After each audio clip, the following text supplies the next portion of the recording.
Langsung aja.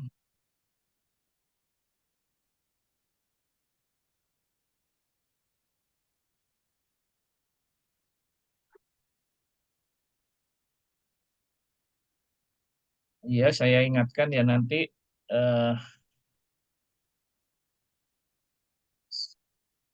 kalau mengumpulkan PPT ini disertai dengan papernya ya. Papernya dilengkapi dengan paper juga ya. Baik, Pak. Oke, kasih.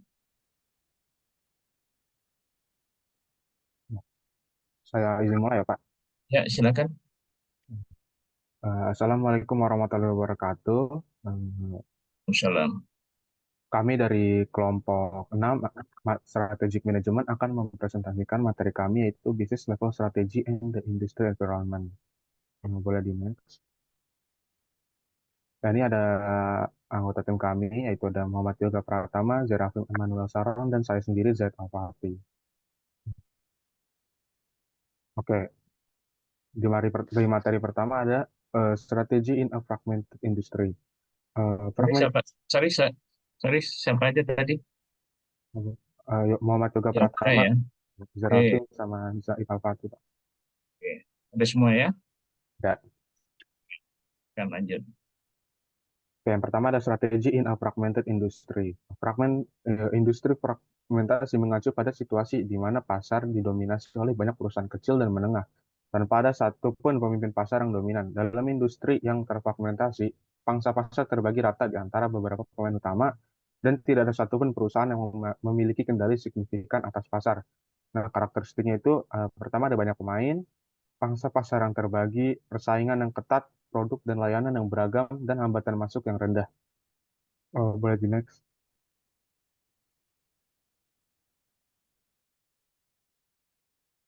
Eh, Selanjutnya ada eh, eh, selanjutnya ada consolidating of fragmented industry through value innovation.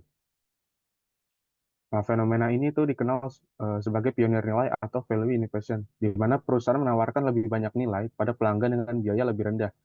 Eh, Ada namanya perusahaan staples tidak sendirian dalam hal ini. Contohnya itu ada Walmart, Target, Lowe's, Home Depot, Barnes and Noble, McDonald, Taco Bell, Kentucky Fried Chicken, dan Starbucks.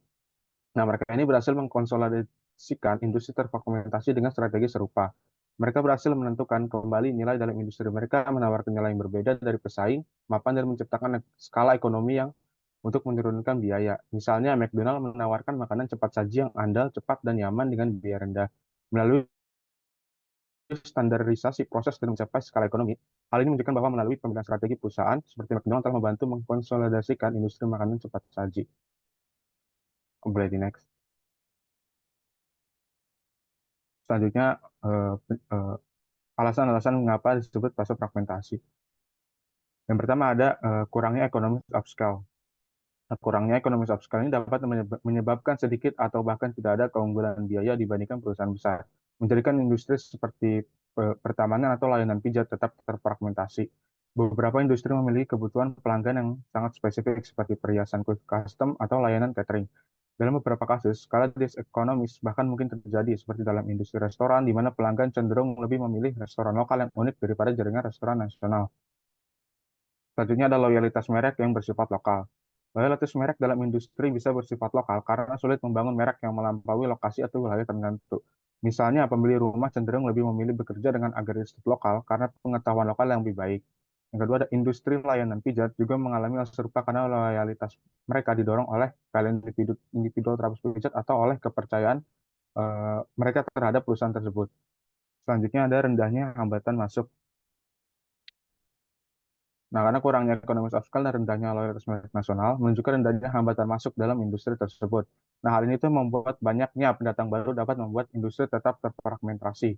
Seperti dalam industri layanan pijat, di mana biaya pembukaan usaha kecil dapat ditanggung oleh seorang pengusaha tunggal. Dalam industri seperti ini, strategi fokus cenderung paling efektif dengan perusahaan berspesialisasi berdasarkan kelompok pelanggan, kebutuhan pelanggan, atau wilayah geografis.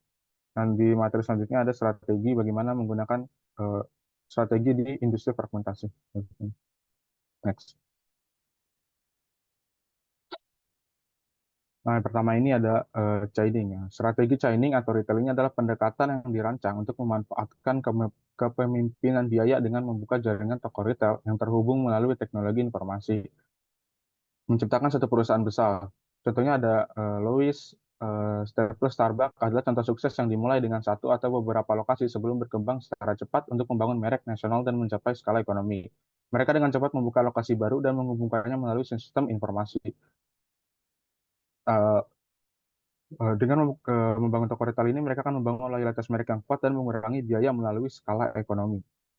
Ya, di sisi lain ada yang namanya franchise. Nah, franchise ini adalah strategi di mana pemberi waralaba memberikan lisensi kepada perusahaan lain untuk menggunakan nama, reputasi, dan model bisnisnya sebagai imbalan atas biaya dan persentase dari keuntungan. Nah, meskipun dapat membantu membiayai pertumbuhan sistem dan mempercepat ekspansi, waralaba juga memiliki kelemahan, termasuk kurangnya kendali, pembagian keuntungan, dan biaya modal yang lebih tinggi. Pilihan antara chaining dan waralaba tergantung pada evaluasi manajerial terhadap kondisi perusahaan. Nah, contoh dari franchising ini seperti McDonald dan masih banyak lagi. Boleh next. Selanjutnya ada horizontal merger. Horizontal merger adalah mengkonsolidasi industri yang terfragmentasi melalui penggabungan atau akuisisi pesaing, menciptakan perusahaan yang lebih besar dengan skala ekonomi dan merek nasional yang kuat. Nah, contohnya ini ada Esterlin di Believe, Washington yang telah menggunakan strategi ini dengan sukses. Mereka mengakuisisi sekitar 30 perusahaan niche untuk membangun perusahaan dengan penjualan hampir 2 miliar dolar dengan portofolio produk yang lebih lengkap. Mereka dapat bersaing dengan lebih baik dan menurunkan biaya modal. Nah, meskipun dapat membantu mengkonsolidasi industri, strategi ini juga memiliki risiko dan biaya yang signifikan. Beberapa perusahaan mungkin membayar terlalu mahal atau menemukan ketidaksempurnaan dalam perusahaan yang diakuisisi. Perbedaan budaya perusahaan juga dapat menyulitkan perusahaan yang ingin mengakuisisi. Oh, boleh gini.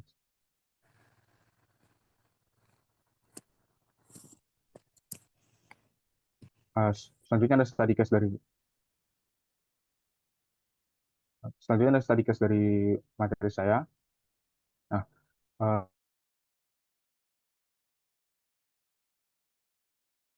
pada tahun 1990-an didirikan oleh pendiri Step hingga 40 juta dolar. Mereka berusaha mengubah industri ini, namun menghadapi tantangan besar seperti variasi yang tinggi dan sifat layanan yang sulit diubah. Biaya operasional melonjak, kualitas layanan yang mengecewakan, dan permintaan di bawah proyeksi.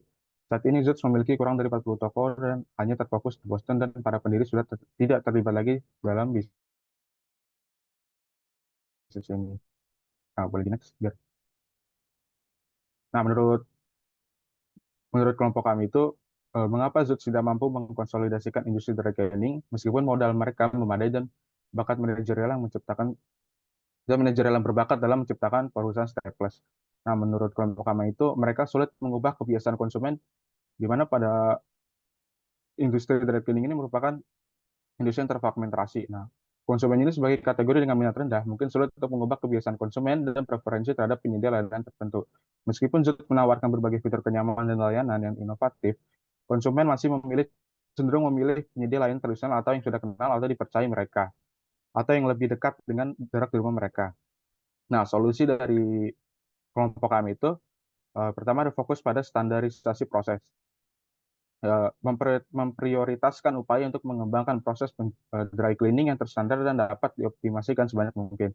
Nah, hal ini akan membantu dalam menjaga kualitas layanan yang konsisten dan mengurangi biaya operasional.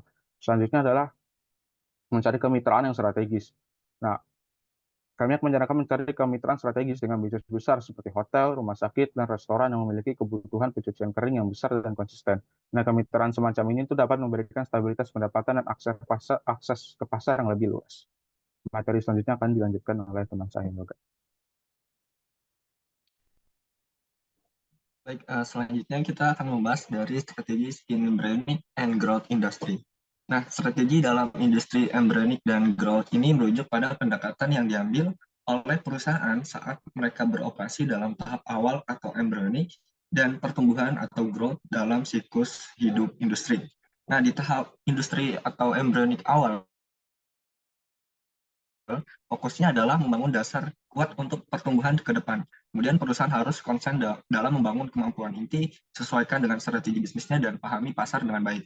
Kemudian di fase pertumbuhan industri, tantangannya adalah ngejar pertumbuhan yang cepat nih, dan pastiin perusahaan itu bisa mengikuti permintaan pasar yang makin tinggi. Nah, ini bisa menjadi perlu ekspansi seperti produksinya, inovasi produk, atau bahkan mengubah model bisnis yang disesuaikan sama perubahan yang pasar. Kemudian pada topik ini kita akan memahami 3 hal, yaitu the changing nature of market demand, kemudian yang kedua strategi implication crossing the chasm, kemudian yang strategi implication of difference in market growth rate. Next. Oke, selanjutnya the changing nature of market demand, di mana seorang manajer itu harus bisa menangkap bagaimana sih kebutuhan pelanggan yang berubah nih dari waktu ke waktu, yang sehingga harus mampu membuat strategi baru untuk mempertahankan dan juga memperkuat posisi kompetitif perusahaannya. Nah, biasanya ini perubahan kebutuhan pelanggan ini bikin pasar produk itu mengikuti sebuah pola kurva pertumbuhan yang berbentuk seperti S dari tahap embrio sampai matang. Kemudian yang pertama di tahap inovator, yang seperti di gambar sebelah kiri, biasanya itu pada tahap ini pengen nih jadi yang pertama untuk mencoba teknologi yang terbaru, kemudian meskipun hal ini mahal ya, terus kemudian disusul ke tahap early adopter yang siap bereksperimen untuk melihat bagaimana sih potensi yang ada. Kemudian masuk ke early majority, di mana menunjukkan pertumbuhan pasar yang baru dimulai dan mereka akan lebih praktis dan baru mengerti dari nilai teknologi yang dibawakan. Kemudian masuk ke late majority yang masuk pasar saat kebutuhan itu udah mulai mapan dan manfaatnya itu sudah jelas gitu. Kemudian mereka ini biasanya lebih konservatif dan membeli produk baru kalau udah ada nilai value-nya gitu. Kemudian yang terakhir ada laggards yang biasanya males coba untuk teknologi baru kecuali dipaksa ya. Kemudian grafik berbentuk seperti lonceng yang di sebelah kanan ini menunjukkan banyak pasar yang dipegang oleh setiap kelompok besarannya, dengan early adopter dan early maturity yang punya peran penting untuk permintaan pasar dan keuntungan dalam industri. Nah, dalam sebuah penelitian ini juga menunjukkan bahwa banyak perusahaan pionir yang gagal tarik early dan late majority-nya, yang akhirnya bikin bisnis mereka itu gagal. Nah, ini menunjukkan pentingnya tarik semua spektrum pelanggan buat mempertahankan pasar dan bertahan di industri yang cukup kompetitif. Next slide. Kemudian strategi implication crossing the chasm. Crossing the chasm ini atau menyeberangi jurang itu konsepnya tentang melihat bagaimana sih perbedaan antara pasar awal yang diisi oleh inovator dan early adopter seperti yang saya jelaskan di slide sebelumnya, kemudian sama pasar yang besar yang sudah diisi oleh early majority. Nah, untuk sukses melewati jurang ini, gap ini, perusahaan itu harus memahami ataupun mengerti ya bedanya kebutuhan pelanggan antara kelompok-kelompok ini dan kemudian menyesuaikan model bisnis strategi mereka. Nah, pada awalnya inovator dan early adopter ini lebih peduli sama inovasi teknologi daripada kemudahan penggunaan ataupun kehandalan sebuah produknya. Tapi saat early majority butuh produk yang andal dan gampang dipakai. Jadi strategi pemasaran dan distribusi juga harus diubah sesuai dengan kebutuhannya masing-masing, khususnya buat jangkauan early majority yang melewati saluran distribusi massal dan kampanyenya iklan. Kemudian selain itu juga perusahaan juga harus siap membuat produk dalam jumlah yang besar untuk memenuhi permintaan pasar yang makin berkembang dengan harga yang cukup terjangkau. Nah, mengerti perbedaan kebutuhan dan pelanggan ini dan menyesuaikan strategi bisnis, ini bisa membuat kebutuhan early majority ini menjadi kunci sukses untuk menyeberangi jurang yang dihadapi oleh sebuah perusahaan dan mempertahankan posisi kompetitif di pasar yang sedang tumbuh cepat. Next slide. Kemudian strategi implication of difference in market growth rate. Nah, dalam hal ini ada 4 poin yang harus dipahami faktor yang mempengaruhi daripada kecepatan penyebaran produk baru dan juga permintaan pasar. Nah, yang pertama itu adalah keunggulan relatif produk yang baru mempercepat permintaan pelanggan karena produk yang dianggap lebih baik bakal makin minatnya itu lebih besar. Kemudian kedua adalah kompleksitas produk juga memainkan peran penting. Contohnya itu seperti produk yang dianggap kompleks bakal menyebar lebih lambat daripada yang mudah digunakan. Kemudian kompatibilitas produk dengan nilai dan kebutuhan pelanggan yang sudah ada juga dapat mempengaruhi pertumbuhan permintaan. Dan yang keempat adalah uji coba produk langsung juga bisa mempercepat laju pertumbuhan permintaan. Nah, yang terakhir adalah faktor observabilitas berpengaruh pada seberapa cepat sih hasil penggunaan produk yang bisa dilihat dan diapresiasi oleh orang lain dan juga berkontribusi pada kecepatan penyebaran produk. Nah, memahami faktor-faktor ini juga bisa membantu seorang manajer dalam merancang strategi yang tepat untuk memahami pertumbuhan pasar dan memaksimalkan pangsa pasar sesuai dengan kebutuhannya. Next slide. Kemudian ada strategi immature industry. Nah, industri yang sudah mapan biasanya itu dikuasai oleh beberapa perusahaan besar yang jadi pemain kunci atau market leader-nya gitu. Mereka ini biasanya mempunyai posisi yang sudah kuat dan unggul berkat model bisnis mereka dan strategi yang sudah sukses. Nah, di tahap check out ini penting untuk perusahaan untuk melihat bagaimana sih analisis strategi daripada pesaing, kemudian melakukan responsif dari kompetitor tersebut. Nah, kemudian strategi di industri juga matang tujuannya untuk menjaga persaingan yang sehat biar perusahaan ini nggak tetap untung tapi juga tetap bisa mempertahankan posisinya sebagai market leader. Kemudian di next slide,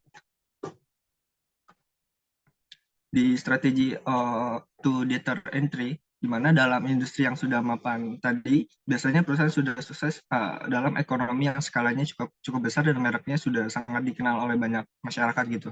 Tapi meskipun ini bisa jadi penghalang buat pesaing baru, ada strategi lain yang bisa diambil oleh kompetitor untuk melihat bagaimana sih kemungkinan mereka masuk. Yang pertama adalah proliferasi produk. Ini cara perusahaan coba masuk ke industri yang udah matang dengan cara segmen pasar yang masih belum diisi.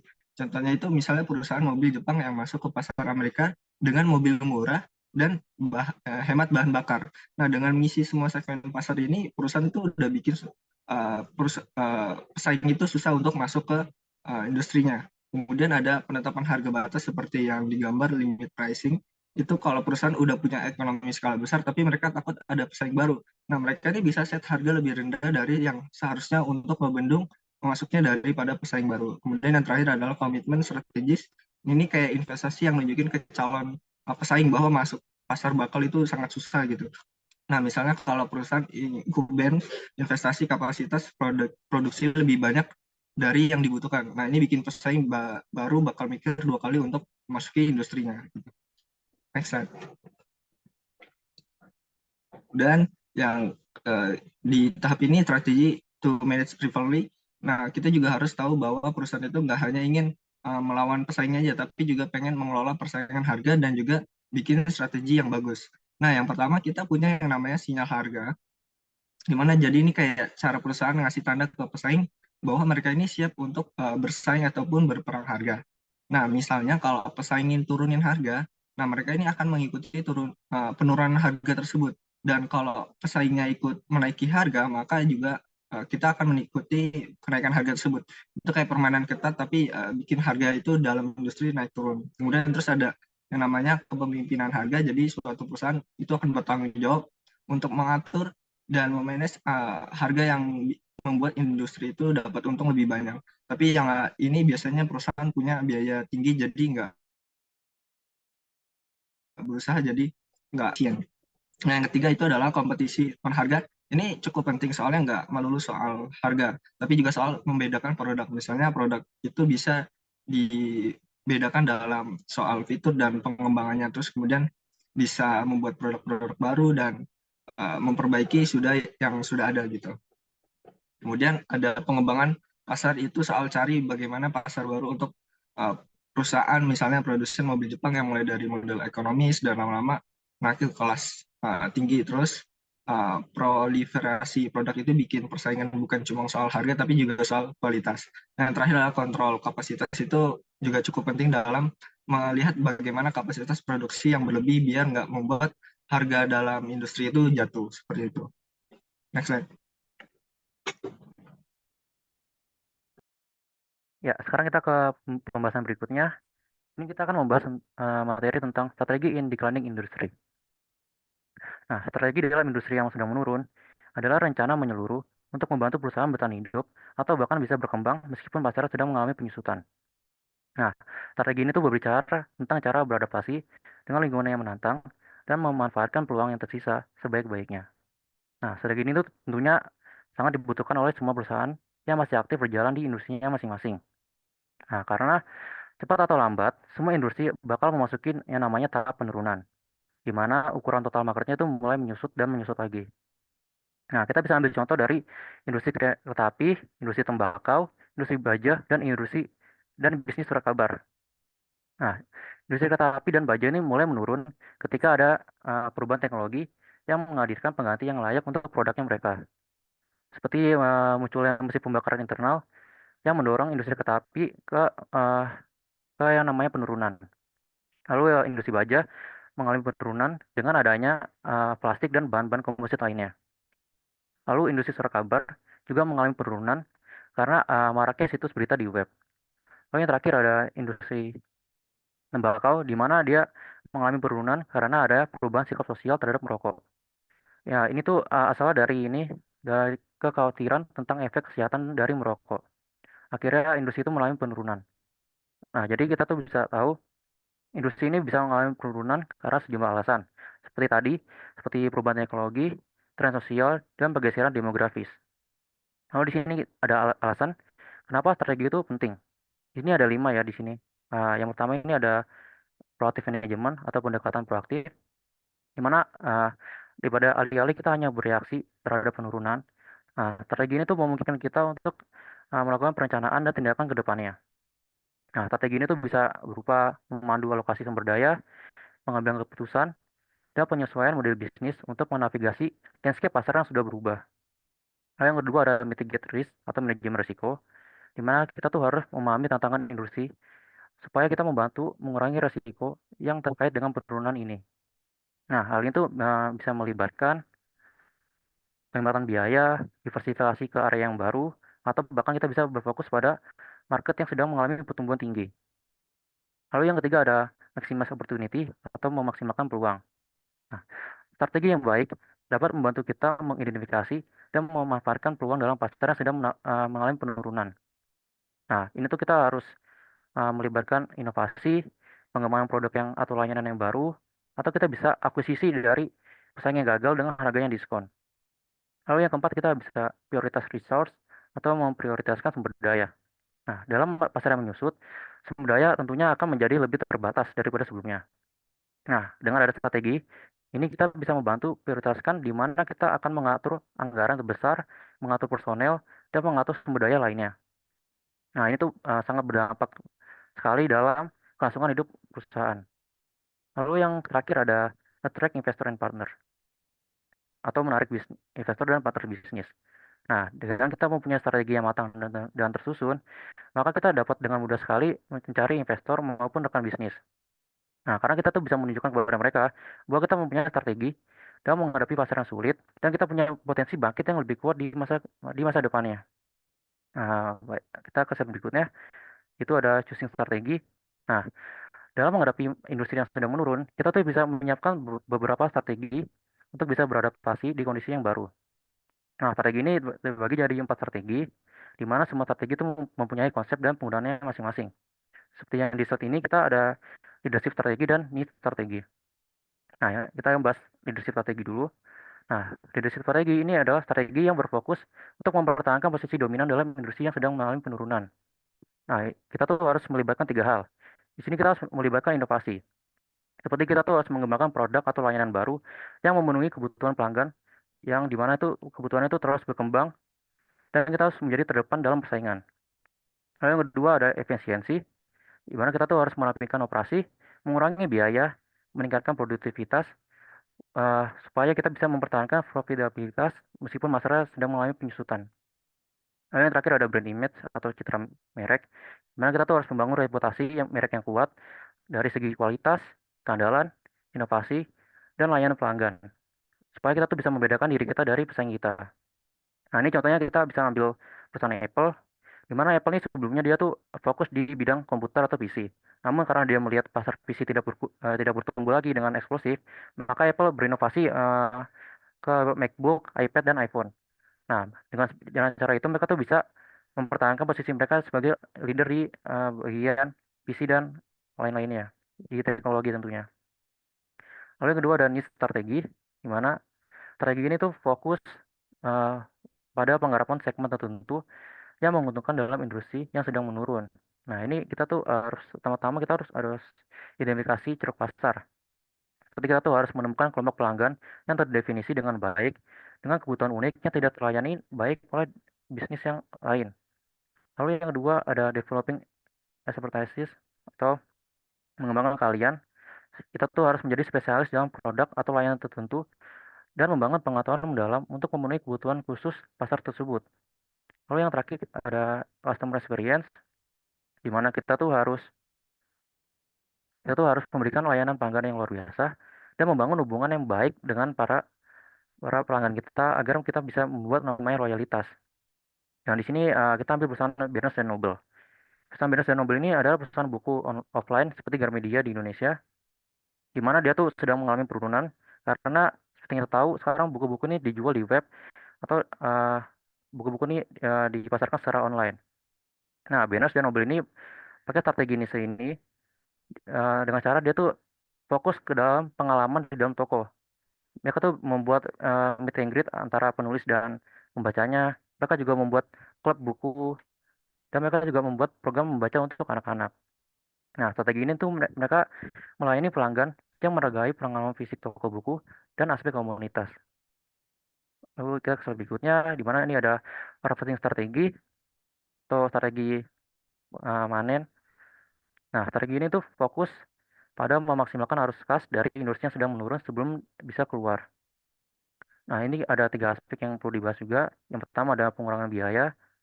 Nah, kita tuh harus mengurangi pengeluaran dengan merampingkan operasi, menjual aset non-inti, dan meminimalkan investasi. Lalu yang kedua ada extending product life cycle. Ya, seperti kita tuh harus mengoptimalkan rantai pasokan untuk memperpanjang umur produk yang ada dan berpotensi menaikkan harga secara strategis. Yang ketiga kita harus melakukan namanya preparing for the exit strategi. Nah, kita tuh harus punya strategi untuk keluar dari bisnis tersebut jika kita bisa melihat bahwa industri ini tuh benar-benar nggak ada harapan lagi ke depannya. Nah, ini contohnya seperti Kodak. Seperti yang kita tahu, Kodak ini kan dulu kan ada perusahaan yang fokus di bidang fotografi atau di bidang film. Nah, karena sekarang marak banget foto-foto digital, jadi Kodak tuh sudah nggak bisa bersaing lagi di pasar itu, dan dia akhirnya menjual secara masif untuk mendapatkan cash yang lebih banyak. Setelah itu dia keluar dari industri fotografi, dan sekarang Kodak itu ada di industri kesehatan dan industri real estate. Lalu yang terakhir ada diversification diversification strategi atau diversifikasi strategi. Strategi ini tuh berfokus pada ekspansi ke pasar atau industri baru untuk memanfaatkan sumber daya dan keahlian yang ada. Di sini kita tuh harus memperhatikan 3 hal juga, yaitu ada new market atau pasar baru. Di sini kita tuh harus memasuki pasar yang sama sekali baru dengan potensi pertumbuhan dan pasar ini mempunyai banyak potensi dalam sumber daya alamnya. Yang kedua ada complementary product atau kita tuh harus mengembangkan produk atau layanan baru yang melengkapi penawaran kita sebelumnya. Lalu yang ketiga ada teknologi integration atau integrasi teknologi, di mana kita tuh harus investasi ke dalam teknologi baru, di mana itu akan membuka kita ke pintu pasar yang baru. Contohnya ini seperti Nokia. Nokia ini kan dulunya ada perusahaan yang leader di bidang HP. Lalu dia tuh mengalami penurunan karena munculnya yang namanya smartphone dan HP lainnya. Nah, Nokia ini dia tuh pakai strategi diversifikasi ke eh, ke bisnis lainnya seperti bisnis jaringan telekomunikasi, ke bisnis penyediaan peralatan dan layanan kepada operator jaringan seluler, dan dia juga diversifikasi ke bisnis lain seperti bisnis kesehatan digital. Nah, sekian dari materi yang bisa kami sampaikan. Saya kembalikan lagi kepada moderator. Oke, boleh jika ada yang mau bertanya, boleh raise hand, chat, atau unmute langsung.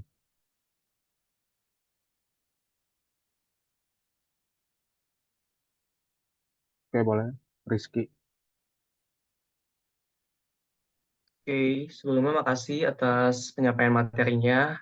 Jadi kan tadi kan di awal itu, izin untuk bertanya dulu, tadi di awal itu kan dibahas terkait konsolidasi perusahaan maupun industri ya.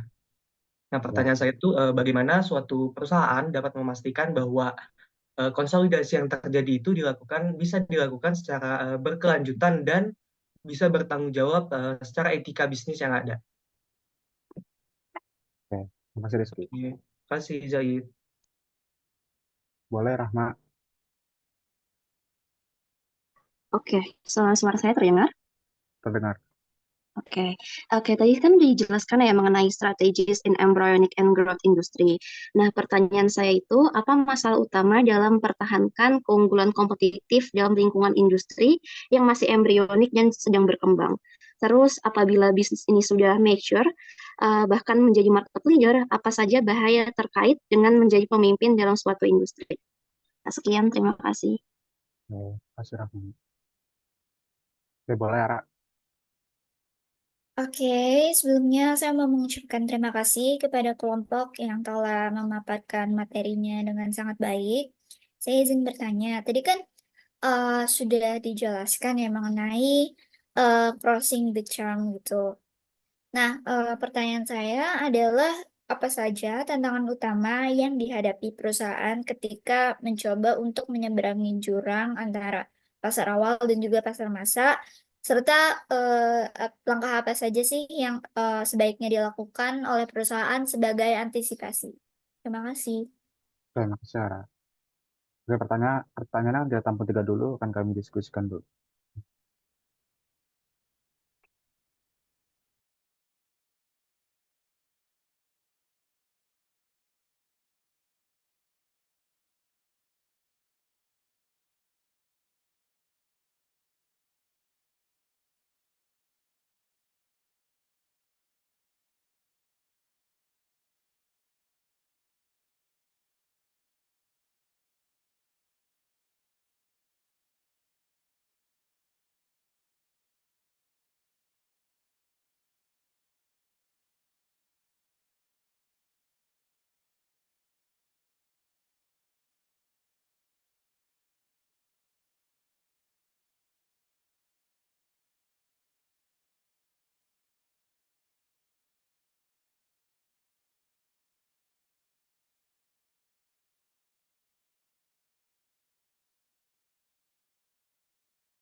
Bagi perusahaan yang sudah mature atau menjadi market leader, apa sih bahaya yang dihadapi? Oke, untuk tantangan terbesar ya di tahap embryonic dan berkembang itu dua hal ya. Pertama adalah ketidakpastian dan juga perubahan tren pasar gitu. Kemudian seringkali ini pada tahap embryonic atau tahap awal itu banyak resiko yang dihadapi oleh perusahaan karena baru memasuki market ya atau industri. Nah, karena baru memasuki ini, biasanya mereka ini tidak mempersiapkan daripada standarisasi atau SOP manajemen perusahaan. Jadi nggak ada standarisasi yang jelas dan nggak ada praktek yang terukur gitu dalam industri tersebut. Kemudian masalah kedua adalah ketika baru masuk nih banyak kompetitor yang menilai bahwa industrinya itu masih baru dan mereka itu pada buru-buru pengen bersaing gitu. Nah, kalau mereka udah kebanyakan bersaing, otomatis persaingan ini akan lebih berat di tahap awal karena perusahaan itu bakal menyingkirkan dulu nih banyak kompetitor-kompetitor kecilnya gitu ya. Kemudian untuk pertanyaan yang selanjutnya itu terkait dengan masalah yang dihadapi atau problem yang di seorang industri market leader gitu. Nah, kalau kita ambil contoh dari perusahaan Astra gitu ya, kalau mereka itu kan udah punya ini ya, kasus terkait dengan Daihatsu dan lain sebagainya. Dan pada saat beberapa pekan dan beberapa bulan ini tuh emiten ASI ini tuh cukup bergejolak turun ya. Maksudnya ada problem yang sedang dihadapi mereka. Meskipun yang seperti kita ketahui bahwa ASI itu kan market leader di industri otomotif Indonesia ya. Nah, karena hal ini itu mereka itu karena kasus Daihatsu kemarin ternyata ada kompetitornya yang baru masuk dan mampu bersaing untuk market leadernya dari industri otomotif di Indonesia. Nah, kasus ASI ini dapat kita pelajari bahwa meskipun mereka ini market leader, risiko terbesarnya adalah risiko stagnan ataupun kepuasan diri. Dimana kalau ASI ini pada saat itu menyepelekan bahwa nggak ada kompetitor yang mampu bersaing di industri otomotifnya, maka dilawan sama kompetitor barunya dari Cina. Bahwa menilai bahwa ASI ini terlalu pede gitu di posisi atas, tapi mereka nggak bisa berbenah dan cenderung stagnan sehingga menimbulkan sifat kepuasan diri yang mampu dinilai oleh kompetitor dan kompetitornya masuk dengan strategi yang sangat baik seperti itu. Apakah sudah menjawab, Rahma? Iya, sudah menjawab juga. Terima kasih atas jawabannya. Oke, kemudian saya juga ingin melanjutkan pertanyaan dari Ara terkait dengan crossing the chasm tadi ya, gimana masalah utamanya dan apa antisipasinya. Nah, yang pertama adalah kalau di tahap awal ini biasanya kebutuhan yang paling dihadapi perusahaan itu adalah terkait dengan minat dan preferensi pelanggan yang biasanya itu masih cenderung konservatif saat memilah-memilah industri gitu ya pada tahap early majority ini. Nah, biasanya nih perusahaan ini harus menghadapi tantangan ini untuk merubah nih dari proses persepsi pelanggan yang dari inovatif menjadi kredibel dan dapat diandalkan. Kemudian yang kedua adalah tantangan terkait dengan distribusi dan juga proses pemasaran. Nah, untuk mensiasatinya, perusahaan itu harus memfokuskan dan lebih mensimplifikasikan bagaimana fokus dalam penyaluran distribusinya dan bagaimana menilai proses distribusinya itu dapat dinilai dengan lancar gitu. Kemudian yang ketiga adalah proses stabilitas dalam produksi. Kemudian saat memasuki produksi ini perlu proses peningkatan secara signifikan karena kalau perusahaan ini memiliki kapasitas produksi yang rendah, maka kapasitasnya itu nggak bakal mencukupi dari permintaan pasar. Nah, sebagai antisipasi yang beberapa tantangan tersebut, pertama bisa dilakukan adalah perusahaan harus memprioritaskan riset pasarnya dulu yang menyeluruh untuk memahami preferensi dari kebutuhan pelanggannya yang potensial. Kemudian perusahaan juga harus memfokuskan terhadap pengembangan produk dan lebih user friendly dan dapat diandalkan karena kan pada saat tahap majority dan tahap growth itu kan pasti kan ada gap-nya. Nah, gap-nya ini diambil untuk melihat bagaimana sih kebutuhan yang benar-benar dibutuhkan oleh pelanggan. Nah, kalau kebutuhannya sudah didapatkan, maka proses untuk perusahaan menyeberangi jurang ini bakal lebih mudah karena mereka sudah mengetahui nih apa sih kebutuhan yang dibutuhkan oleh seorang pelanggan seperti itu. Apakah sudah cukup menjawab, Ara? Sudah cukup menjawab. Terima kasih, Yoga. Oke, sama-sama. Baik, sekarang saya akan menjawab pertanyaan dari Rizky. Tadi pertanyaannya seperti bagaimana perusahaan dapat memastikan bahwa konsolidasi industri dilakukan secara berkelanjutan dan bertanggung jawab secara etika bisnis yang ada. Nah, konsolidasi industri dapat dilakukan secara berkelanjutan dan bertanggung jawab dengan cara-cara seperti ini. Yang pertama, dia tuh harus menerapkan namanya prinsip good governance. Lalu dia bisa melakukan due diligence yang menyeluruh. Lalu dia bisa mengintegrasikan prinsip-prinsip keberlanjutan dan etika bisnis. Lalu dia bisa juga melibatkan stakeholder atau investor. Lalu dia juga bisa memilih mitra yang tepat. Dan yang terakhir dia tuh bisa memanfaatkan teknologi dan inovasi. Nah ini kalau dibilang teori agak ribet, jadi saya bakal ngasih contohnya seperti kayak Unilever. Misalnya Unilever ini mau melakukan akuisisi ke perusahaan lain. Nah, Unilever ini harus melakukan due diligence yang menyeluruh supaya dia betul bisa memastikan bahwa perusahaan yang mau diakuisisi ini itu mempunyai praktik keberlanjutan yang bagus dan mempunyai etika bisnis yang sejalan dengan nilai-nilai Unilever. Nah, setelah dia tahu itu, dia baru bisa mengakuisisi perusahaan itu. Semoga menjawab ya jawabannya. Oke, Zir. Makasih, Zir. Pertama. Oke, boleh dilanjut. Koi, boleh bertanya.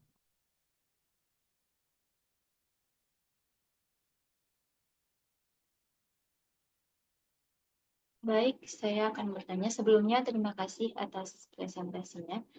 Langsung saja, Bagaimana sih cara perusahaan bisa mengidentifikasi kekuatan dan pelemahan dalam lingkungan industri mereka? Terima kasih. Oke, Mulia boleh. Oke, makasih untuk kesempatannya. Makasih juga untuk kelompok penyaji. Izin bertanya, apakah ada langkah yang diambil perusahaan untuk mendiversifikasi resiko terkait dengan bergantung pada pasar dengan tingkat pertumbuhan yang beragam? Terima kasih. Oke, makasih. Boleh email. Oke, baik. Terima kasih kelompok untuk pemaparan materinya. Saya izin bertanya, bagaimana sih perusahaan tuh bisa memastikan bahwa chaining strategi itu tidak mengurangi fleksibilitas atau inovasi dalam pengelolaan toko-toko retail yang terhubung? Terima kasih. Oke, makasih. Oh, baik, pertanyaan. Terima kasih kepada para penanya. Pertanyaannya akan kami tampung dan diskusikan.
Saya akan menjawab pertanyaan dari Mulia, yaitu apakah ada langkah yang diambil perusahaan untuk mendiversifikasi risiko terkait dengan bergantung pada pasar dengan tingkat pertumbuhan yang beragam. Nah, ini ada beberapa langkah yang bisa diambil perusahaan untuk mendiversifikasi risiko terkait dengan bergantung pada pasar dengan tingkat pertumbuhan yang beragam. Yang pertama itu diversifikasi geografis. Jadi perusahaan memperluas pasar baru secara geografis yang dapat membantu mengurangi risiko terkait dengan ketergantungan pada pasar tunggal atau wilayah tertentu. Nah, hal itu dapat dilakukan melalui ekspansi internasional atau bahkan penetrasi pasar domestik yang lebih luas. Nah, yang kedua itu ada diversifikasi produk. Perusahaan membangun portofolio produk yang beragam yang dapat membantu dalam mengurangi risiko karena perubahan dalam preferensi konsumen atau kondisi pasar tertentu. Nah, hal ini tuh dapat mencakup peluncuran produk baru, ekstensi lini produk, atau akuisisi perusahaan yang menawarkan produk yang berbeda. Yang ketiga itu ada diversifikasi lini bisnis. Perusahaan mengembangkan lini bisnis yang beragam yang dapat membantu mengurangi risiko karena fluktuasi dalam permintaan atau kinerja pasar di sektor tertentu. Nah, perusahaan tuh dapat mempertimbangkan diversifikasi vertikal di seluruh rantai pasokan atau horizontal atau di berbagai industri atau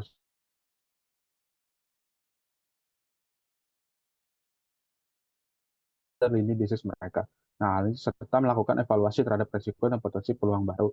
Nah, hal ini tuh memungkinkan perusahaan untuk secara proaktif mengidentifikasi dan merespon perubahan dalam kondisi pasar. Apakah terjawab, Mulia? Sudah terjawab. Terima kasih Zaid dan kelompok. Oke.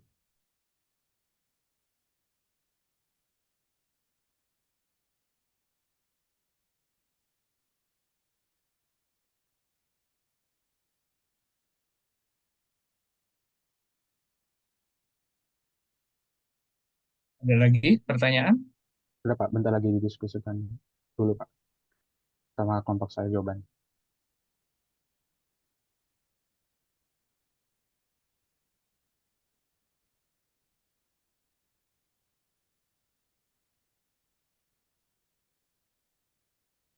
Terus selanjutnya saya akan menjawab pertanyaan email, yaitu bagaimana perusahaan dapat memastikan bahwa chaining tidak mengurangi fleksibilitas atau inovasi dalam pengelolaan toko-toko retail yang terhubung. Nah, jadi chaining atau pengelolaan toko-toko retail yang terhubung dapat menjadi strategi kuat untuk memperluas jangkauan dan mengoptimalkan operasi. Namun untuk memastikan bahwa chaining tidak mengurangi fleksibilitas atau inovasi, beberapa perusahaan mengadopsi beberapa praktik termasuk Yang pertama itu ada keterlibatan dan otonomi lokal. Jadi perusahaan memberikan keterlibatan dan otonomi kepada manajer dan staf setempat untuk mengambil keputusan yang sesuai dengan kebutuhan dan dinamika pasar lokal. Nah, hal ini itu memungkinkan respon yang lebih cepat terhadap perusahaan, kebutuhan pelanggan, dan keadaan pasar. Selanjutnya ada kolaborasi antar departemen. Jadi, perusahaan mendorong kolaborasi antara departemen yang berbeda dalam perusahaan untuk meningkatkan pemahaman dan koordinasi antara berbagai bagian organisasi. Nah, hal ini itu dapat membantu mengidentifikasi peluang inovasi dan memastikan fleksibilitas dalam pengambilan keputusan. Selanjutnya ada adopsi teknologi. Jadi perusahaan memanfaatkan teknologi yang tepat untuk meningkatkan efisiensi operasional dan memberikan fleksibilitas dalam manajemen rantai pasokan. Nah, pengelolaan inventaris dan analisis data, teknologi seperti sistem manajemen terhubung atau retail, analitik, data real time, dan solusi e-commerce dapat membantu meningkatkan inovasi dan responsibilitas. Nah, mungkin itu aja jawaban dari saya. Apakah terjawab, Imam? Sudah terjawab. Terima kasih Zaid dan kelompok atas jawabannya. Terima kasih. Baik, sekarang saya akan menjawab pertanyaan dari Siti Koima. Tadi pertanyaannya itu bagaimana perusahaan dapat mengidentifikasi kekuatan dan kelemahan dalam lingkungan industri mereka. Nah, ini kita tuh bisa melakukan 4 cara. Yang pertama tuh kita bisa namanya analisis SWOT. Seperti SWOT tuh kekuatan, W-nya tuh weakness, kelemahan, O-nya opportunity, T-nya threat atau ancaman. Kita bisa lihat keunggulan kita, lalu kita bisa melihat kelemahan kita di mana, kita harus melakukan perbaikan di mana, lalu kita bisa lihat opportunity atau peluang, tren apa yang bisa kita gunakan untuk mendorong perusahaan kita. Lalu yang terakhir ada ancaman, kita bisa lihat apa saja ancaman dari luar yang bisa mengganggu bisnis kita. Lalu yang kedua kita bisa melakukan riset pasar. Kita bisa cari tahu dulu apa sih kebutuhan para pelanggan kita, apa sih kebutuhan para konsumen kita. Lalu kita juga bisa menganalisis pesaing kita, apa sih kelebihan pesaing kita, apa yang dia punya, apa yang kita nggak punya. Lalu yang lalu kita juga bisa memantau tren yang sedang ramai. Nah, kita tuh harus tahu tren apa yang sedang ramai di kalangan masyarakat, di kalangan pelanggan, supaya kita bisa namanya riding the wave. Lalu yang ketiga kita tuh bisa mendapatkan feedback dari stakeholder. Nah, kita tuh bisa nanya langsung mau ke investor kita kayak apa sih kelemahan kita dari perusahaan kita langsung dari investor. Kita juga bisa nanya dari karyawan kita juga apa yang kurang bagus dari bisnis kita. Dan kita juga bisa nanya ke pelanggan kita apa saja kekurangan yang kita punya supaya kita bisa menjadi lebih baik lagi ke depannya. Lalu yang terakhir kita tuh bisa memanfaatkan alat dan sumber daya seperti benchmarking, di mana kita tuh harus membandingkan kerja perusahaan kita dengan perusahaan yang lain. Dari situ kita bisa lihat apa saja kelemahan kita dan kelebihan kita. Lalu kita juga bisa pakai analisis data, di mana kita gunakan data yang internal dan eksternal untuk melihat kekuatan kita tuh sebenarnya di mana dan kelemahan kita sebenarnya di mana. Lalu yang terakhir kita tuh juga bisa pakai jasa konsultasi. Nah, kita bisa meng-hire konsultan yang ahli di industri ini supaya kita bisa dapat masukan apa saja kelemahan kita dan apa saja kelebihan kita. Nah, mungkin itu saja untuk jawabannya. Baik, sudah terjawab. Terima kasih.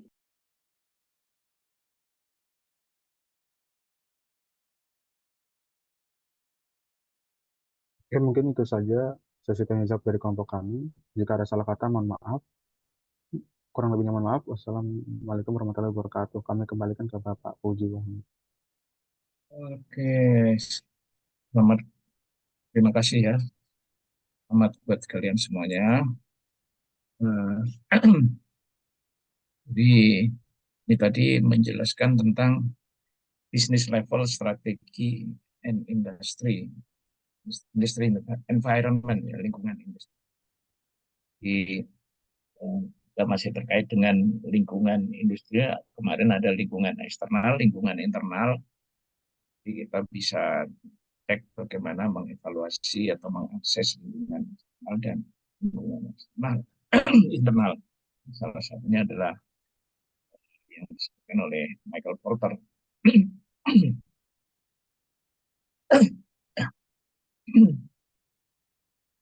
Jadi di sini tadi ada hal-hal yang penting, misalkan seperti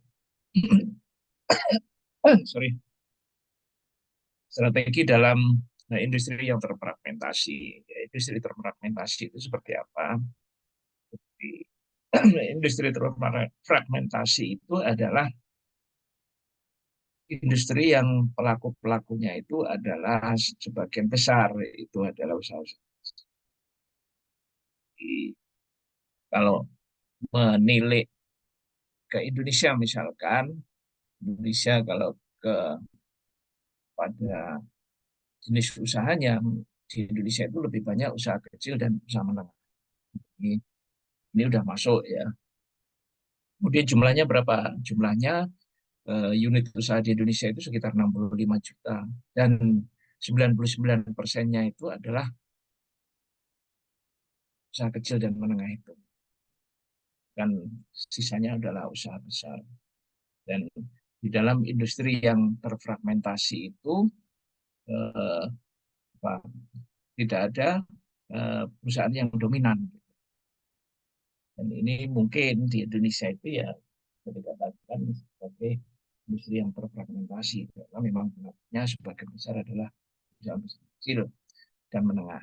Memang ada sih perusahaan-perusahaan besar ya di Indonesia itu ada ya perusahaan-perusahaan besar itu terutama yang menguasai pasar. Ya. Pasar mereka tentu saja sudah terkonsolidasi ya. Jadi bagaimana tadi disebutkan dari pasar-pasar yang terfragmentasi tadi sebetulnya bisa dikonsolidasikan. Ya, bagaimana kita mengkonsolidasikan industri kita. Ya. Industrinya terfragmentasi, tentu saja saingan sangat ketat, gitu ya.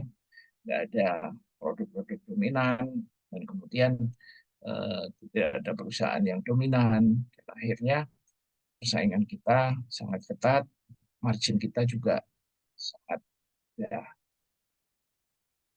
Karena apa? Ya perusahaan-perusahaan kecil biasa ya, kurang skala ekonominya, kurang. Kemudian apalagi loyalitas merek ya dalam industri juga bersifat lokal. Ya. Kemudian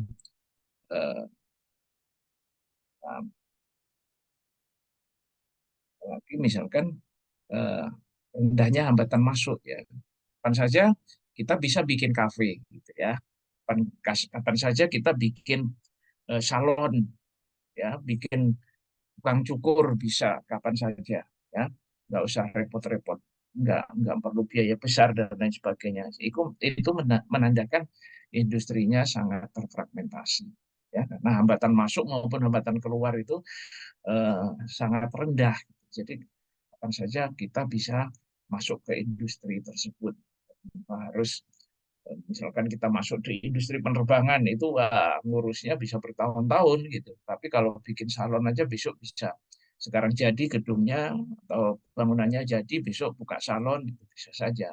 Tapi kalau industri pertambangan atau industri penerbangan misalkan itu cukup lama pasti ya. Itu industri-industri itu sudah memiliki hambatan masuk atau hambatan keluar yang tinggi. Ya, mau keluar aja dari industri tentu saja biayanya juga mahal gitu ya. Berapa biaya yang kita sudah tanamkan. Kemudian keuntungan kita baru berapa, kita mau keluar juga mahal gitu ya. Artinya kita harus menanggung semua utang-utang itu. Ya. Beda dengan Starbucks tadi, ya, Starbucks itu berhasil mengkonsolidasikan industri perkopian ya. Jadi Starbucks itu telah berhasil mengkonsolidasikan industri perkopian misalkan dengan cara apa? Tadi disebutkan caranya ya mereka merumuskan standar-standar ya, standar yang diterapkan ya. Karena itu kita bisa melihat beberapa cara misalkan untuk melakukan ya konsolidasi industri itu baik melalui chaining maupun melalui franchising ya. Kemudian ada lagi horizontal merger ya misalkan ya. Ada perusahaan-perusahaan yang sama gitu ya pada level yang sama. Kemudian franchising tadi ya, chaining itu misalkan strategi di mana sebuah perusahaan itu membuka beberapa outlet tambahan, ya. Kalau lama-lama menjadi besar seperti McDonald, KFC, kemudian Starbucks gitu ya, itu lama-lama kita bisa mengkonsolidasikan industri tersebut. Jadi di sini perusahaan-perusahaan itu bisa memperluas jangkauan geografis juga dan bisa membangun merek yang kuat melalui konsistensi dalam pengalaman pelanggan, ya. Misalkan di Starbucks itu pengalaman pelanggan dan layanan yang diberikan itu cukup memuaskan pelanggan. Dan Starbucks juga telah mengadopsi strategi chaining tadi dengan menawarkan formula dasar yang sama di setiap toko yang mereka buka. Jadi jumlah toko mereka nggak salah berapa ya, ada 18 ribuan gitu ya di seluruh dunia atau di seluruh negara, mungkin lebih ya, sekarang udah lebih, buka lagi saya nggak tahu. Nah kemudian di Indonesia misalkan ayam goreng Suharti ya, mungkin bisa juga melakukan hal yang sama. Tapi beda dengan Starbucks ya. Starbucks mungkin ya, kalau di Starbucks, kalau masakan itu, kalau di Amerika itu kan orang lebih pada mengukur timbangan. Saya pernah kerjasama dengan orang yang dari Amerika, kemudian dari Solo gitu ya. Ya, yang Solo ini ahli masak juga, gitu ya, yang ahli masak. Tetapi yang Amerika itu menuntut timbangannya berapa gitu ya. Dia pasti masukkan bawang sekian gitu. 2 biji, kalau orang Indonesia 2 biji gitu kan besarnya nggak sama gitu. Tapi kalau orang Amerika gramnya berapa gitu ya. Mereka selalu menginginkan itu. Tapi kalau orang Indonesia masukkan garam 1 sendok, gitu. 1 sendok apa gitu kan nggak jelas gitu. Karena itu seringkali mengalami perbedaan ketika saya lihat ayam goreng Suharti ya, antara ayam goreng Suharti yang aslinya di Jogja, ya itu beda dengan rasanya ya. Menurut saya agak beda lah dengan ayam goreng yang Suharti yang di Jakarta misalkan ya. Ayam goreng Suharti itu ada 2 juga, Suharti yang ada fotonya Bu Suharti, ada gambarnya, satunya nggak ada gambarnya kalau nggak salah itu. Karena kalau nggak salah bercerai itu antara suami istri, kemudian yang nggak ada gambarnya itu punya suaminya gitu, yang ada gambarnya perempuan itu punya Bu Suharti sendiri. Nah kemudian saya pernah tanya juga kenapa kok rasanya di Jakarta beda. Ada yang menjawab bahwa di antaranya masalah air dan lain sebagainya itu yang mungkin nggak standar gitu. Saya masih nggak percaya masalah air aja, tapi mungkin masalah-masalah lain pasti ada ya yang membuat itu tidak standar. Beda dengan Starbucks itu, kita minum di Amerika sama di sini itu relatif sama ya. Kemudian McDonald ini saya yang agak beda itu kayaknya di Arab ya, waktu itu di Arab saya merasakan beda ya. Nah, mungkin ayamnya yang beda ya. Ayamnya kemudian eh, kondisinya di sana sangat panas waktu itu ya. Jadi eh, kurang kurang sama gitu ya. Seperti itu. Nah, ini penting gitu ya untuk, tapi bagaimanapun mereka itu sudah berhasil mengkonsolidasikan industri dengan menawarkan eh, pelayanan yang standar tadi ya, layanan yang standar. Mereka bisa bisa mengkonsolidasikan industri-industri yang terfragmentasi tadi menjadi satu standar yang sama. Itu namanya consolidating industry, industri yang melakukan konsolidasi. Kemudian ada chaining ya, melakukan apa itu, seperti franchise, waralaba dan lain sebagainya. Itu juga intinya adalah sama dengan menjual lisensi dengan standar-standar pelayanan yang sama pula. Ya, mungkin itu ayam goreng wong Solo itu ya, ada juga Kemudian franchising-nya itu ya saya lihat kayaknya makin berkurang ya, ayam Wong Solo itu makin berkurang. Tapi banyak industri-industri lain, industri makanan di Indonesia yang mencoba melakukan franchising dan kemudian melakukan chaining seperti itu dalam rangka ya kalau bisa ya menguasai industrinya itu, ya menguasai industrinya dengan layanan yang spesifik atau khas gitu, yang berbeda dari ayam goreng pinggir jalan yang kita makan biasanya, atau mungkin warung-warung yang bikin ayam goreng juga, ya seperti itu. Ya, jadi kemudian ada merek gitu ya, kemudian ada merek. Jadi itu bisa mengkonsolidasikan industri. Kemudian ada juga bisa melakukan horizontal merger, ya merger pada tataran horizontal, semua usaha-usaha yang sama kemudian digabungkan dan lain sebagainya, dibeli misalkan, seperti itu bisa ya.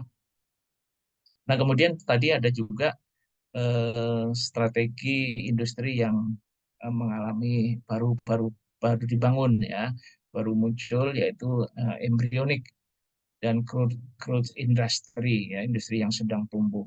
Mungkin kalian bisa bayangkan industri otomotif ya, industri otomotif di industri mobil listrik misalkan, kan ini sebetulnya baru bisa dikatakan baru tumbuh ya, meskipun industri otomotif itu sendiri ada, tetapi industri berbasis listrik itu kan baru muncul gitu ya.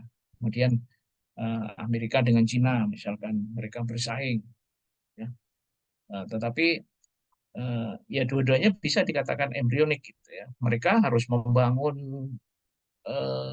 sarana prasarana di seluruh dunia, bahkan ya kalau Tesla dibeli orang Indonesia bagaimana ngecasnya ya, tidak sembarangan kita cas sembarangan bisa ya, mesti ada cara-caranya sendiri dan ada peralatannya sendiri yang dipasang gitu, dan itu mungkin ya tentu saja menimbulkan biaya yang cukup tinggi ya. Berbeda kalau antara perusahaan-perusahaan Cina dan perusahaan Tesla ini sama ya, chargernya, kemudian peralatan lain untuk menambah energinya itu sama ya, pasti akan lebih efisien gitu. Kemudian industri otomotif yang elektrik ini kan juga bagaimana membuang baterainya yang sudah mengalami kerusakan ya, katanya 5 tahun rusak gitu, saya nggak tahu apa benar apa enggak gitu ya. Tapi ada lagi yang katanya bisa lebih lama lagi, dari tergantung nikelnya gitu. Nah kalau itu pun rusak katanya lebih mahal gitu ya, karena saya nggak punya listrik juga dan belum kan mobil listrik baru, jadi belum banyak yang rusak gitu, belum ada komplain dari pelanggan. Tapi di Eropa saya melihat ada yang pernah komplain, katanya beli Tesla begitu rusak, baterainya rusak, mereka mau beli baru ternyata lebih mahal daripada mobilnya gitu ya. Nah ini akhirnya mereka marah-marah, dibuang di bak sampah gitu ya, di tempat sampah gitu, dia komplain gitu ya pada Tesla.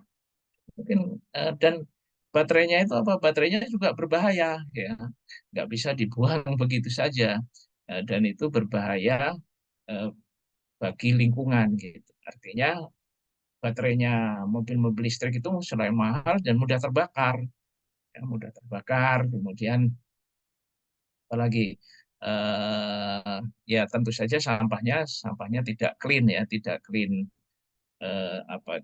tidak organik ya, tentu saja ini akan menjadi sampah lingkungan yang berbahaya, termasuk sampah bahaya. Dan kemudian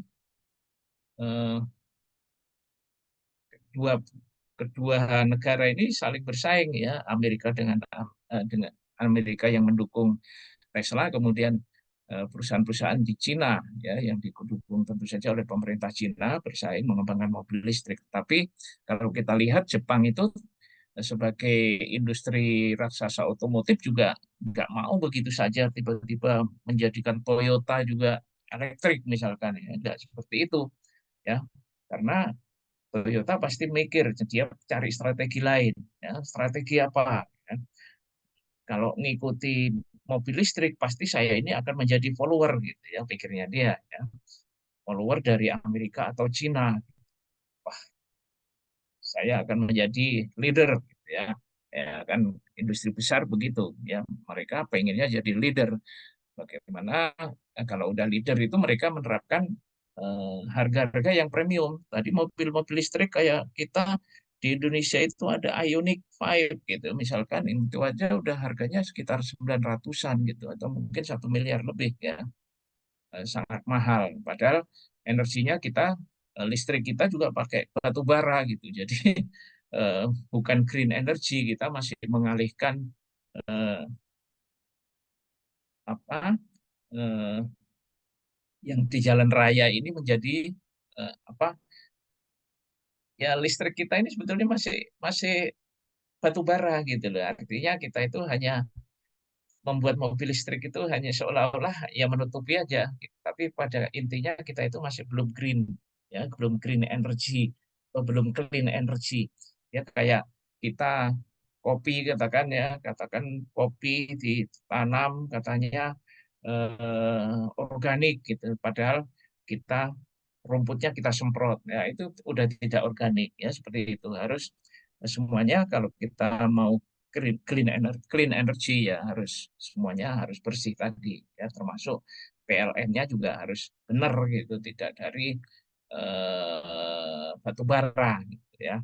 Batu bara kan tambang ya, jadi berbahaya masih eh, bukan clean energy. Nah, kemudian Jepang, apa yang dilakukan Jepang? Ya, Jepang kalau kita lihat mereka melakukan eh, positioning tersendiri, melakukan strategi sendiri. Mereka sampai sekarang yang saya tahu Jepang itu membuat mobil hybrid itu, bukan mobil mobil elektrik ya. Jadi bukan full elektrik itu enggak, tapi mereka membuat mobil hybrid, hybrid misalkan Scenic ya. Kemudian Yaris gitu ya, yang saya lihat itu ya. Mungkin ada yang kalian tahu, saya belum tahu itu. Mungkin ada yang lain mobil listrik ya, saya nggak tahu, tapi setahu saya mobil di sini kemudian Yaris itu masih hybrid ya. Artinya Jepang lebih memilih ke situ ya. Kalau Amerika sama Cina itu mobil listrik, maka Jepang memilih strategi mobil hybrid gitu. Dan dengan begitu maka Jepang akan menjadi, karena dia melakukan diferensiasi, maka ya artinya dia akan menjadi pemimpin juga ya, pemimpin pasar juga bisa jadi ke depannya begitu. Kemudian tadi juga dijelaskan ya, nggak akan saya ulangi, perusahaan-perusahaan bagaimana yang crossing the charms tadi ya, itu dicontohkan kalau nggak salah apa smartphone ya. Kemudian alasan kemudian lambatnya permintaan pasar dalam yang masih embrionik tadi apa juga udah dijelaskan saya kira ya, karena terbatasnya kinerja, yang kemudian kurangnya perkembangan saluran distribusi dan lain sebagainya. Kemudian ada lagi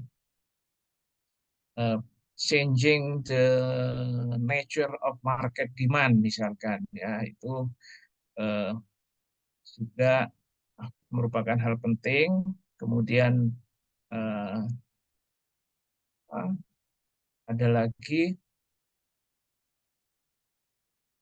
pasar-pasar yang mengalami penurunan ya. Ada selain pasar-pasar yang mature ya, kalau kita melihat itu pasar kan juga mengalami kematangan ya. Jadi grafiknya itu naik, kemudian matang, kemudian lama-lama akan turun ya.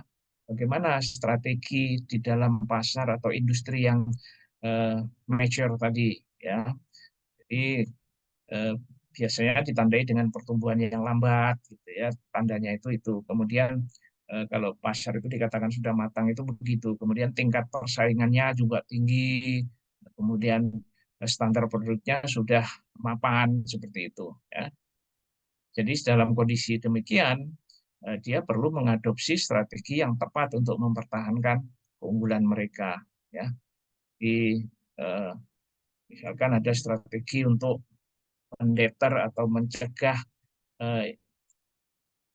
masuknya pemain baru. Kemudian bagaimana memelihara atau mengelola ya strategi mengelola persaingan ya, jadi penting juga. Nah, kemudian juga selain pasar itu sudah matang tadi ya, mature ya, kemudian ada strategi di perusahaan-perusahaan atau industri yang mengalami penurunan ya. Jadi declining industry itu merupakan ya suatu konsep tentang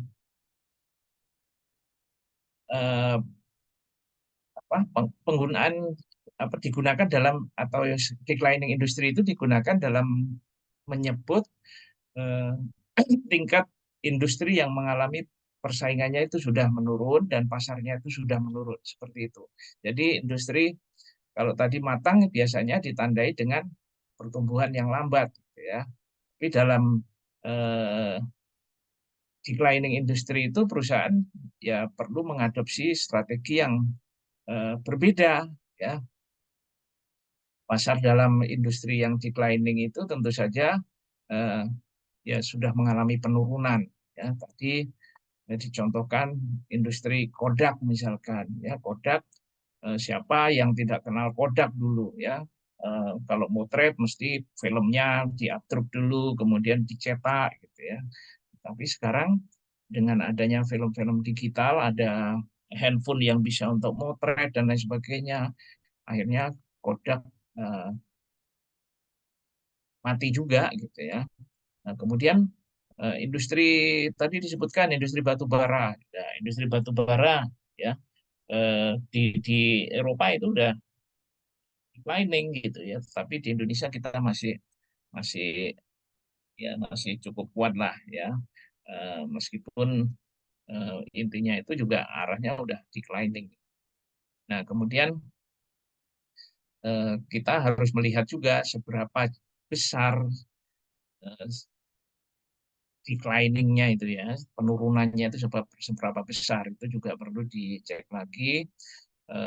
Kemudian kita bisa menentukan strategi, misalkan speed of declining-nya itu seberapa, kemudian berapa besar intinya apa, hambatan masuk maupun hambatan keluar, kemudian fixed cost-nya itu berapa levelnya, kemudian commodity of nature produknya itu seperti apa ya, itu karena akan menentukan kita itu bisa keluar dari industri itu dengan enak apa enggak ya. Tadi kalau kita bikin salon kemudian enggak laku atau persaingan terlalu ketat dirasakan, kita marginnya sangat rendah, kemudian kita keluar gitu aja mungkin nggak terlalu besar kerugian kita ya. Tetapi kalau kita masuk seperti industri penerbangan, kita udah masuk di situ ternyata 1 tahun 2 tahun pengen keluar, tentu saja akan sangat berat ya, karena kita harus menanggung sang cost-nya itu ya.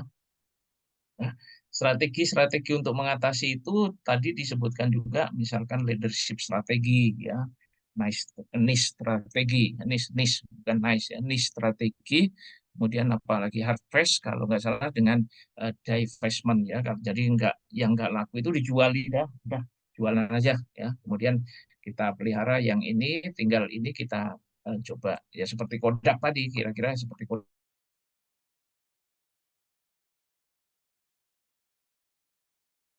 atau dikonversikan ke industri yang lain ya, bisa jadi seperti itu, divestment industri. Oke, ada itu tambahan saya, silakan kalau masih ada yang ditanyakan. Pak, saya mau mastiin terakhir pengumpulan PPT sama resume kira-kira kapan ya?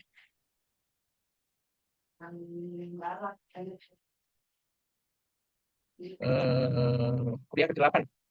Ya, bisa nggak? Bagaimana? Bagaimana Pak? Maaf, Kuliah ke-8. berarti Belum siap, belum siap. SUTS ya? Ya, belum siap. Eh, Kayaknya dari teman-teman sudah siap semua. Oke. Ya kan PPT itu kan masih ringkasan ya, nanti dilengkapi di Resume. pernya itu ya.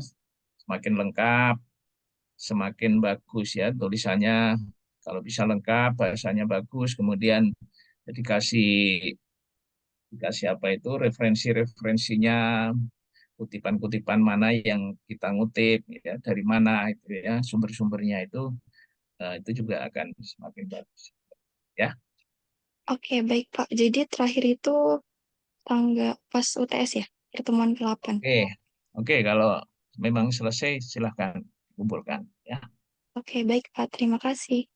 Oke, oke, eh, karena ini ada sesi dari MM ya, saya harus di situ. Silahkan kalian mungkin mengikuti mau kuliah yang lain. Saya izin akhiri kuliah ini dengan ucapan terima kasih. Salam sehat semuanya, selamat berpuasa, dan wassalamualaikum warahmatullahi wabarakatuh. Waalaikumsalam warahmatullahi wabarakatuh. Terima kasih, Pak. Terima kasih kembali Pak. Oke, yang masuk berapa nanti dimasukkan juga ya absensinya Oke, ya. oke baik Pak. Saya izin screenshot sebentar ya. 1, 2, 3. Oke, sudah Pak. Oke, terima kasih ya. Ya, makasih Pak.